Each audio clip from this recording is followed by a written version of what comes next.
Some rappers drop bars, but these ones dropped evidence that put them behind bars. We got times when rappers snitch on themselves in the dumbest ways possible. But my other friend is robbing it.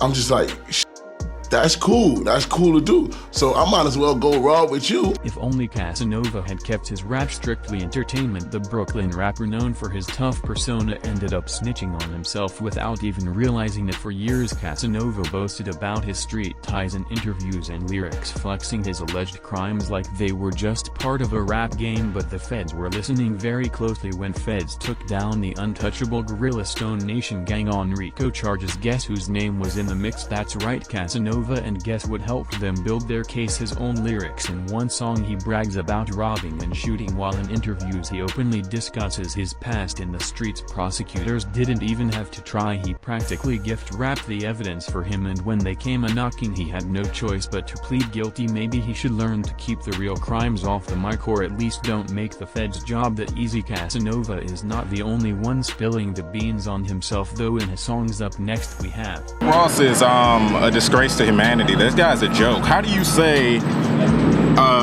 I slipped her Molly, went home and enjoyed that, and she didn't even know? Rick Ross really did himself dirty with this one. Back in 2013 the Miami boss hopped on Rocco's track and let a little too much slip. In his verse he would rap about slipping something into a woman's drink and taking her home without her even knowing. The internet wasn't having this, and neither were the women's rights groups. Protests went crazy, people called for boycotts, and even Reebok, one of Ross' biggest endorsements, cut ties with him real quick. At first Ross tried to play it off saying people just misunderstood his lyrics, but let's be real, there's no misunderstanding that line. The pressure kept building until he finally issued an apology, but by then the damage was done. Talking about damage.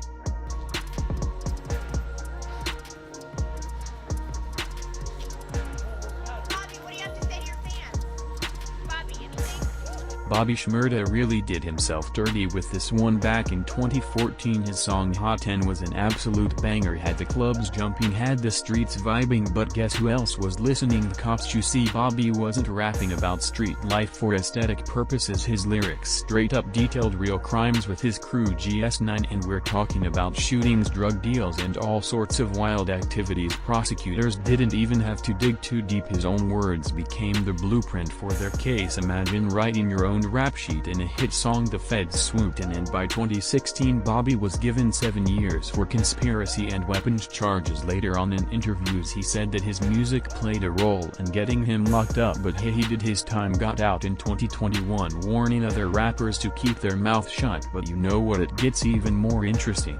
The home again here in Tarzana, the 5100 block of Otis to be exact. Chief Keef really couldn't help it when he snitched on himself. The Chicago drill rapper known for his raw lyrics and street-heavy persona basically gave the cops all the evidence they needed straight from his own mouth and keyboard. Back in the day he was already under watch for his gang ties, but did he lay low? No, his social media was a goldmine of self-snitching, posting pictures with guns, flashing wads of cash while on probation, and even live streaming himself at a gun range when he was banned from owning firearms. The authorities really didn't have to do anything on this one. He handed them the case on a silver platter. Oh, and let's not forget his lyrics. Prosecutors love when rappers tell on themselves, and Keef did just that. His bars were full of details about everything he did: street life, rivalries, and illegal activities. Next up we have UK rapper 10, real name Jake Ferry, another one that couldn't keep his past off the mic, and it landed him right behind bars. You'd think after serving time for the shocking 2008 murder of Jimmy Misen he'd keep things low-key. No, after getting out far decided to reinvent himself as a rapper. The problem, he couldn't resist referencing his dark past and his lyrics in one song. 10 raps.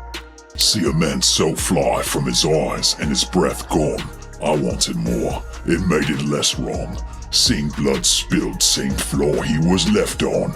Yeah, his parole officers weren't impressed, and just like that, he violated his terms. Boom. Back to prison. It's almost like he wanted to get caught. Instead of flying under the radar, he practically handed the authorities a reason to lock him up again. Maybe next time, he'll think twice before turning his crimes into a track. But hold up, now we've got Atlanta's own young thug, real name Jeffrey Williams, caught up in serious trouble. Prosecutors, with their ears glued to his lyrics, tried to use his own songs to label him the mastermind behind gang activity under the RICO Act. They claimed his bars sounded more like confessions than art, linking him to a series of criminal acts. But here is where things get wild.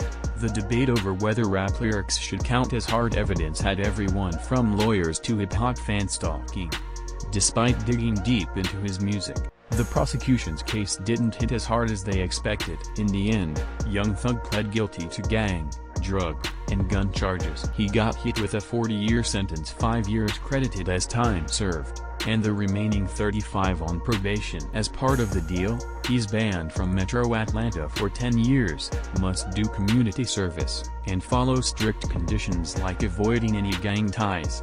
The whole saga put a spotlight on the line between artistic expression and self-incrimination. It's got the whole music world asking, could your next crime be used against you? Now if you thought that was intense, let's rewind to 1998. Rapper C-Bo, real name Sean Thomas, literally snitched on himself with his lyrics.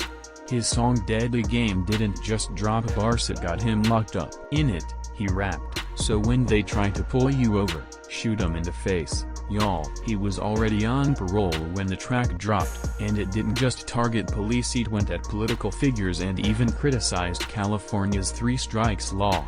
Authorities used his own words to say he violated his parole. Imagine Thug getting sent back to prison, not for a crime, but for a verse. It was one of the first times rap lyrics were used in court, and it sparked a big debate. Is that censorship, or justice? Fast forward to 2019, Kodak Black, real name Bill K. Capri, finds himself in deep legal trouble. And guess how? He basically told on himself. Kodak lied on federal forms to buy guns, a serious federal offense. But what really sealed his fate? His lyrics and social media posts. He constantly bragged about guns and street life online. The feds were already watching, and he made it too easy. Instead of playing it smart, he flexed his way right into a 46-month prison sentence. Though he got lucky, Donald Trump pardoned him in 2021. But trust me, the next rapper? He takes self-snitching to a whole new level. The next rapper, though, takes snitching on himself to a whole new level. Way back in 2009, Boozy Badass from Louisiana was under the watchful eye of law enforcement. His lyrics were laced with what the cops said as not-so-subtle threats, and guess what? This gives him a reason to dig into his business. It'd be his Instagram live video that finally gets him arrested. As if the heat wasn't already on, Boozy finds himself slapped with drug-related charges, and his words didn't exactly help his case. Instead of just rapping about street life, prosecutors argued that he was basically confessing to it. Well, he had an extended prison sentence that kept him locked up for years. Now you think from back then rappers would have learned by now what sounds good in a song doesn't really sound well in court, and just like Boozy, this next one learns the hard way.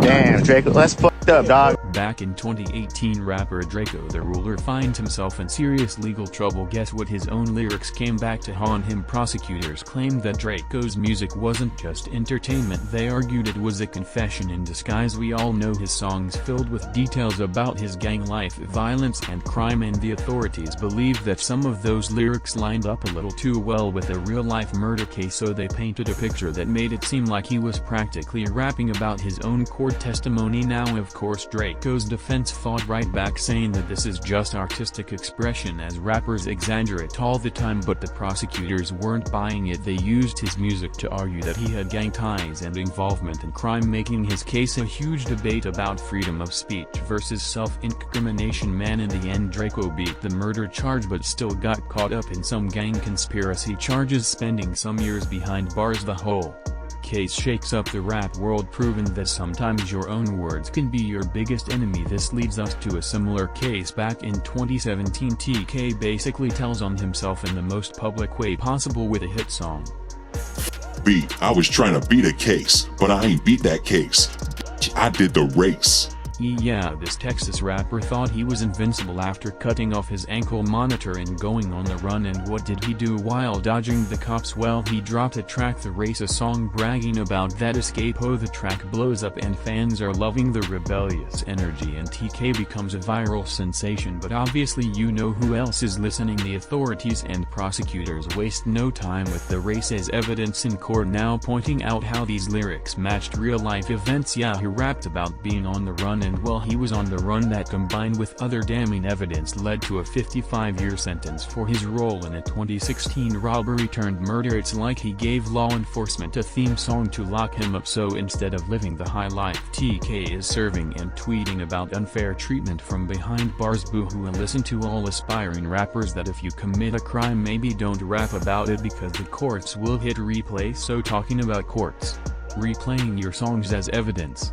this next rapper really didn't seem to have gotten the memo. YWN Melly, real name Jamal Demons, might have done himself no favors with his own lyrics. You see, back in 2019 he was charged with the double murder of his two close friends, two boys from YNW, Juvie and Sack Chaser, and guess what? Prosecutors wasted no time pointing to his hit song Murder on My Mind as a piece of evidence. Yeah, self-incrimination. Now the track blows up before his arrest, describing some eerily similar details to the crime scene, enough for the prosecutors to argue it was more than just creative storytelling. But if this isn't messy enough for you, the cops claimed that Melly staged the crime to look like a drive-by shooting, but ballistics and text messages allegedly tell a different story. Now the fans are going to argue that Murder on My Mind was recorded long before the incident, meaning it couldn't have possibly been a confession, but with his own words fueling the case against him. It's a classic example of an artist lyrics coming back to haunt him. Here we have Meek Mill, one of the kings of real-life rap drama, having a habit of making things a little too easy for the popos, so his own words come back to haunt him not once but many times. You see, Meek was on probation for years thanks to a case from when he was just 19 and the courts were watching everything, but instead of keeping it low-key, he dropped lyrics and social media posts that basically told on himself from flexing trips he wasn't supposed to take to hinting at behavior that violated his probation terms. Meek's own content gave prosecutors the ammo they needed, and let's not forget that infamous video of him popping wheelies on a dirt bike in NYC. That little stunt landed him behind bars. His legal battles turned into full-blown spectacles, with fans and celebrities rallying behind him, saying that the system was out to get him, and honestly they had a point. His sentencing did seem extreme, but at the same time Meek didn't exactly make it hard for the authorities to catch him slipping.